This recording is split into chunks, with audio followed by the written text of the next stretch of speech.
Manchester United have held talks with Matheus Cunha's agent. United continue to push for Liam Delap, whose asking price has dropped. Garnacho's asking price has also dropped. United are open to selling Rasmus Højlund this summer with interest from Serie A. United have made contact for a new goalkeeper, and Sancho is set to return to United this summer.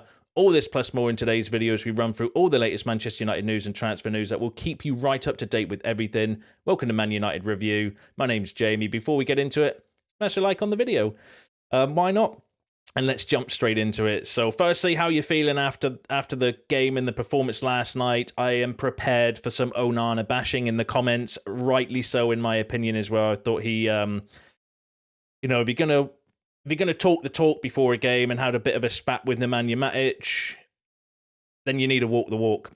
And unfortunately, he didn't. I thought he was Lyon's best player. Covered himself in absolutely no glory whatsoever. I mean, the first one for me is absolutely horrific. The second one, he just does what he does. That's standard Onana, isn't it? Just palming the ball back into the danger area and straight to the opponent player. I kind of felt a little bit at the end, though. Yes, Onana's made the mistake and he's to blame for what happened. But I felt a little bit naive as well because we had a couple of opportunities to get the ball forward and keep it in the corner and just manage the game a little bit better towards the end in injury time. We didn't, and we kind of created that pressure ourselves. But obviously Onana did what Onana does, and it's just frustrating because, the first one we claw our way back from the first mistake, 2-1 lead. I'll go for a couple of others, but, and then you effectively throw away at the end. But in isolation, coming back with a draw, I would have taken that before the game anyway. It's just annoying how it kind of played out because we should be taking a 1-0 lead into the next game, which suits us so much better because that means Lyon have to come out to attack and we've got better players on the transition, which I think would be more deadly. But now they've got something to kind of hold on to and they're a good defensive team. Obviously, we can't score goals because that's a legacy issue. And I felt Hojlund was absolutely turd as well last night, by the way. I thought he was absolutely shocking. Effectively playing with 10 men. I felt with Højlund up front as well. Felt Garnacho was frustrating, but there were some good shouts. I thought Lenny Yoro, excellent performance. I thought Mazraoui was excellent as well. I felt the subs were kind of good when they came on as well. Nice to see Kobe Mainu back. Xerxes with his goal, that was a brave header as well. I felt, putting his head where he could have been hurt. And I thought Mount put himself around the pitch as well when he kind of came on. I thought the subs were good subs and kind of helped us, get that kind of what should have been the winning goal. But, when you've got Onana at the back, what are you going to do? And Nemanja Matic, before the game, if you haven't seen it, his press conference said that when you are one of the worst goalkeepers in Manchester United history, you need to take care of what you're talking about. I think at this stage, the way I'm feeling this morning, it's hard to disagree with Nemanja Matic regarding Andre Onana as being one of our worst ever goalkeepers. Paul Scholes said he was probably wishing he kept his mouth shut. I'm not sure what he's trying to do. It's an awful mistake from him. That was at halftime regarding the first one. And then up to put this out saying, since the start of last season, no goalkeeper has made more errors leading the goals for Premier League clubs in all competitions than Andre Onana. I think he's getting close to, I think he's made 13 errors leading the goals since he signed in 2 seasons. I think David De Gea made 17 in 12 years. So he's getting close to David De Gea's record of errors leading the goals in 2 years than De Gea had in 12 seasons at United, which is, sums up Andre Onana, doesn't it, as well? Now, on the goalkeeper, just while we're talking about it, the Gazetta has said that Manchester United have made contact regarding the signing of Bart Verbruggen from Brighton. He'd be a good kind of shout to bring in as well. The problem with the goalkeeper, and it is a problem because it's seen as a priority. We do want to get a new goalkeeper, whether that's a number 1 or a number 2, but it's seen as a priority position, but we don't have the budget to necessarily go out and get somebody expensive. Bart Verbruggen would be expensive from Brighton. Getting players out of Brighton is like getting blood out of a stone. They're going to want top dollar for him, and I don't think we've got that sort of budget to go out and spend big on a goalkeeper, which leaves us in a bit of a conundrum. And then, you need interest from Onana, to kind of sell him. It's just a mess, isn't it, as well? But obviously the talk this morning is all about dropping Onana for for the next leg and the next game. It's a difficult one, isn't it? What you're doing. But give us your thoughts on the match. Give us your thoughts on Onana. Give us your thoughts on what you felt last night in the comments. Be interesting to read them later. But give us a shout. Give us a shout below. I'm going to move on quickly though, because there's a lot of transfer news, so I don't want to dwell too much on the kind of game. So let's go through the transfer news. So Matheus Cunha's agent has flown to England and has already held talks with Manchester United officials for a possible deal. Cunha is open to a move to Old Trafford with or without European football. So Ben Jacobs, I always find to be hit and miss, but he's running quite kind of heavy on the Cunha to Man United news stories as well, suggesting that the talks have already been held between Cunha's agents and United. I think there might be some truth in that, but whether the talks are, as advanced as what we're probably thinking, I highly doubt. I just think we might be exploring what his wage would be, what the kind of signing on fee would be, what he kind of like the financial package around what would he want to come, all of these things as well. I think around like the agent talks, and then we're lining up deals so that then we know kind of who's going to be our first, second, third choice and stuff. So I do think we are maybe talking to agents as well.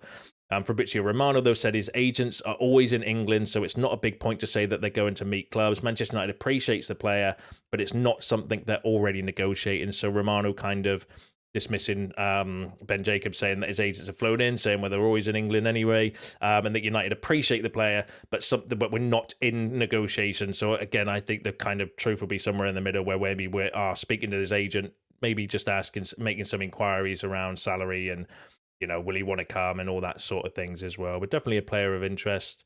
To kind of bring in would improve our forward line as well. Yes, there are concerns, but there's concerns with every signing that we're linked with.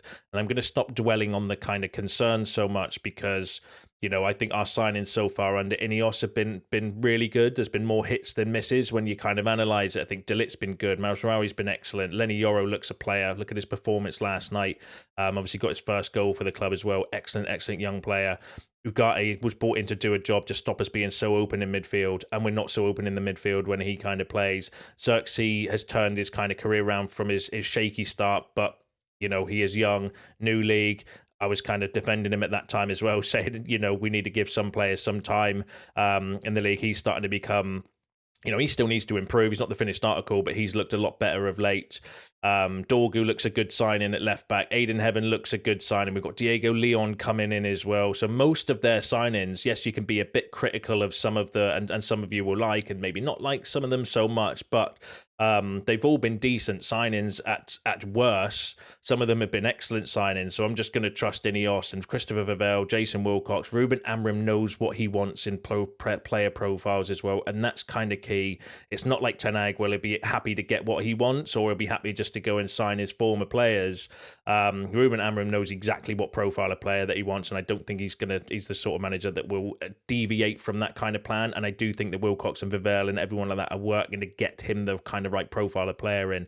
And if it's Matheus Cunha, then it's Matheus Cunha. So I'm not going to dwell so much on the kind of concerns. I'm going to voice them because, it's a fan channel. We all have concerns when it comes to signings, but if he's the player they go for, he's the player they go for.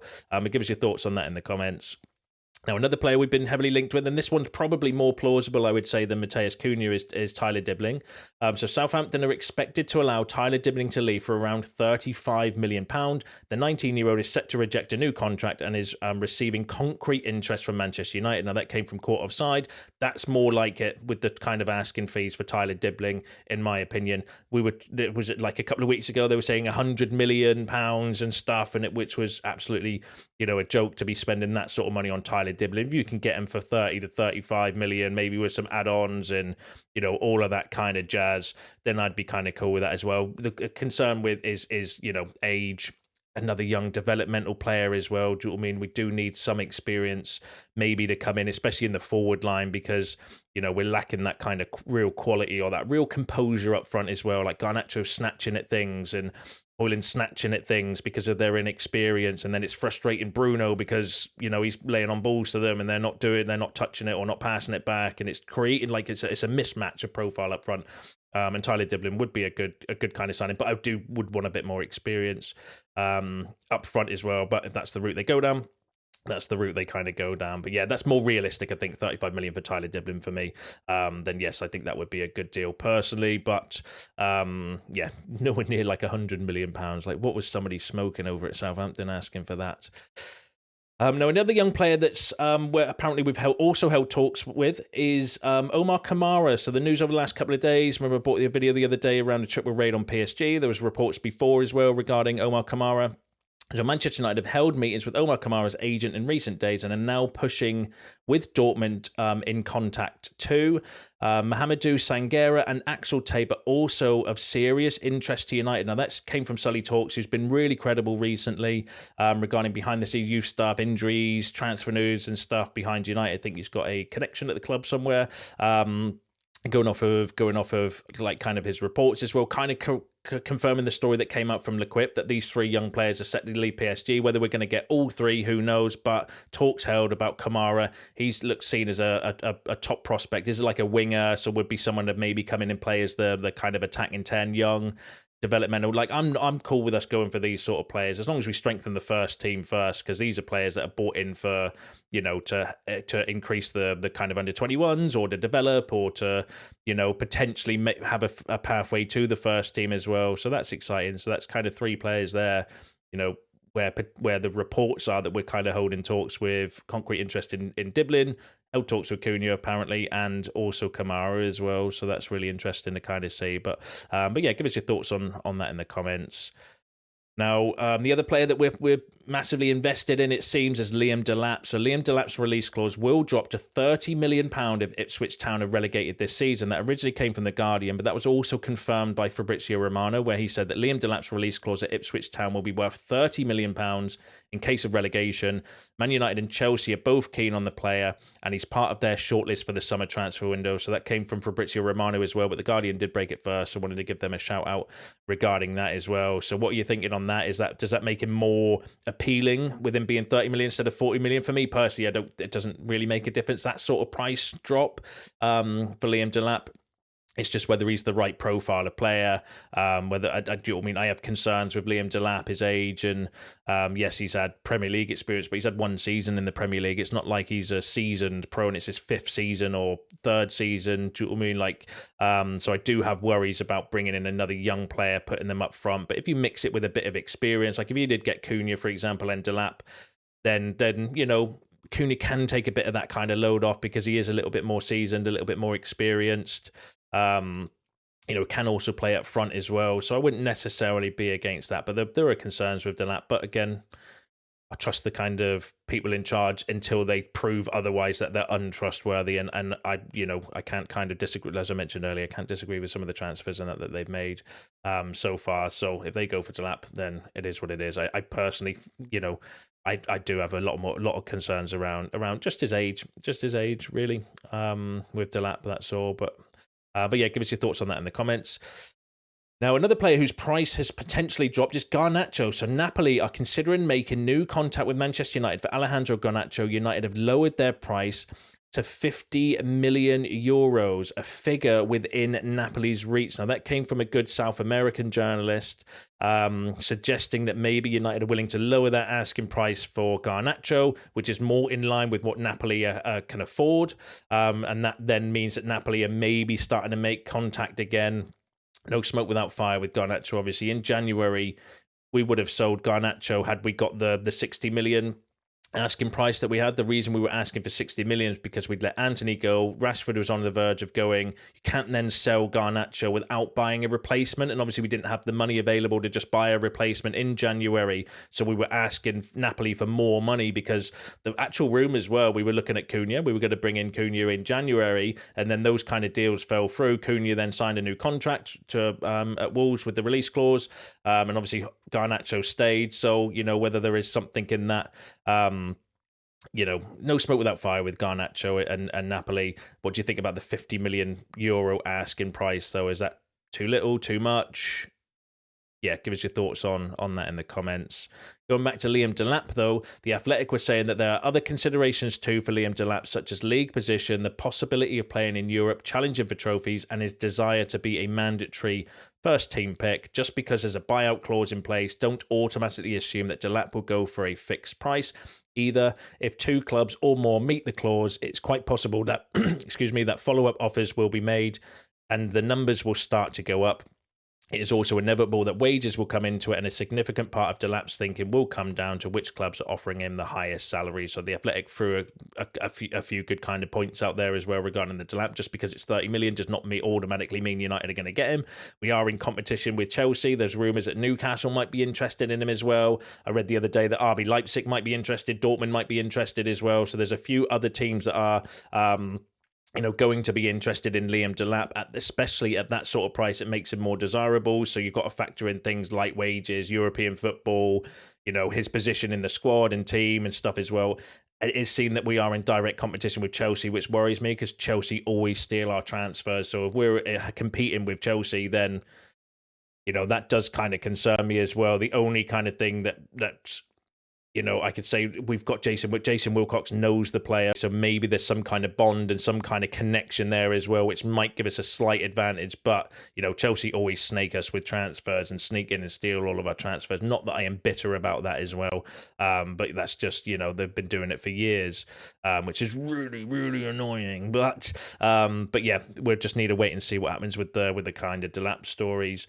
Fabrizio Romano also said, though, that Man United have held talks to understand Delap's release clause. Chelsea and United are in active contact to understand what is happening with Delap.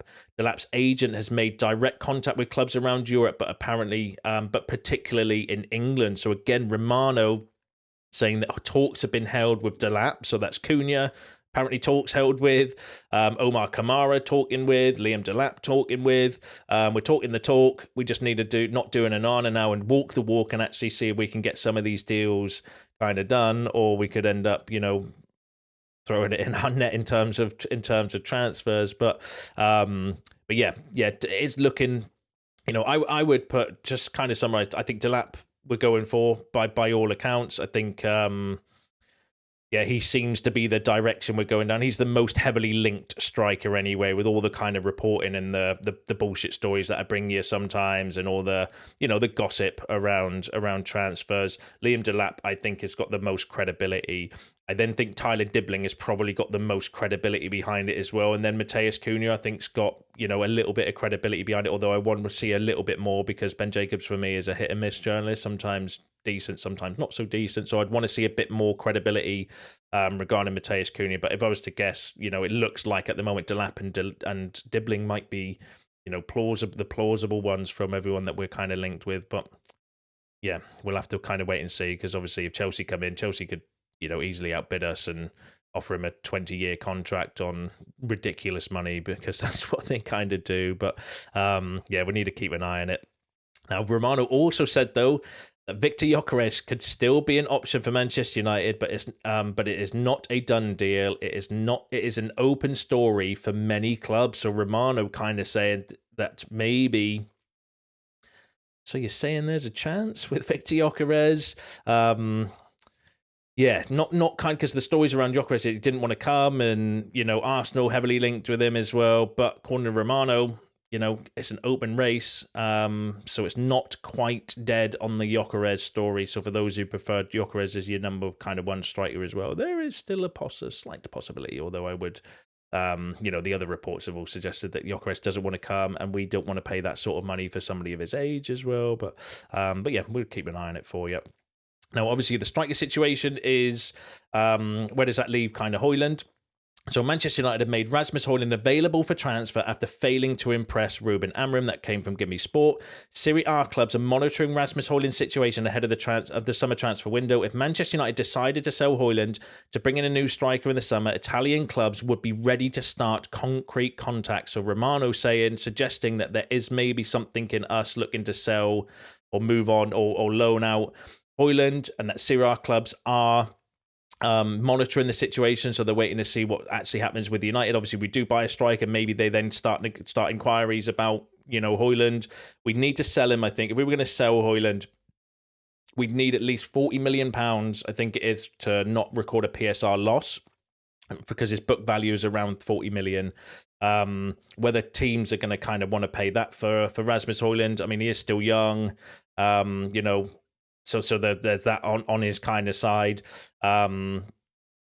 or whether it would be a loan, maybe with an option to buy, and then next year his book value obviously decreases because we would have paid more of his kind of transfer fee off, and then that leads to maybe clubs being able to sign him.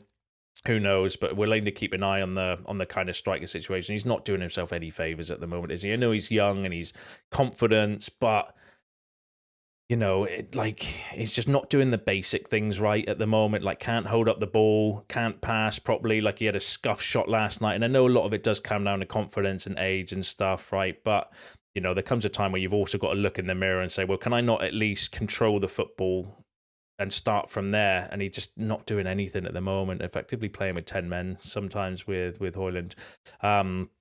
And then also Matteo, who's been very decent recently, works a lot with Romano, would broke a lot of stories ahead of them. And Ornstein in the January transfer window was saying that Rasmus Højlund is considering making a return to Serie A. Juventus are following the players with great interest. The Bianconeri wants to sign 2 strikers in the summer, and one could be Rasmus Højlund. So potentially Juventus might be coming in for Rasmus Højlund. So we need to keep an eye on that for you. Obviously, a lot depends on who we get, when we get them, and finances and stuff. But yeah, give us your thoughts on that in the comments below. And then the final story I've got for you is regarding one Mr. Jadon Sancho. So Jadon Sancho likely to return to Manchester United this summer. That came from Simon Jones in the Mail, who is actually fairly decent as a source sometimes. Suggesting that it looks likely that Jadon Sancho is going to return to Manchester United this summer. So effectively, Chelsea will pay the £5 million termination clause for his obligation to buy because they don't want him, which has been a bit of a disaster, hasn't it? His loan, in the opposite way that like Rashford and Antony's loans have been quite successful. So I think we will get interest and potentially money for those that we're looking to move on in the summer. It's been a complete disaster for Sancho. If Chelsea don't want to sign him when they've got an obligation to buy, if they're happy to pay £5 million to not sign you, that says everything that you need to know regarding Jadon Sancho. I'm already sick of the saga with Sancho. I can't be doing with a summer of them coming back. I just hope, if that's true, that they just line up a deal and ship him out as soon as possible, as soon as they physically can, because there's reports that, I think a couple of Italian teams and like Dortmund maybe want to re-sign him again as well for the 3rd time. You're welcome to him. And to be fair, if we get the 5 million, as long as we can maybe still sell him for the 20 to 25 million pounds, we're still making more money off of that deal. It's just drama I could really do without. There's enough drama going on at United at the moment as well, without then adding Jadon Sancho into the mix as well. But give us your thoughts on that in the comments. Give us your thoughts on all the other topics discussed in today's video, because that's you all up to date with the latest Manchester United news and transfer news. Smash a like on the video on your way out. Subscribe to the channel if you're new. See you in the next one.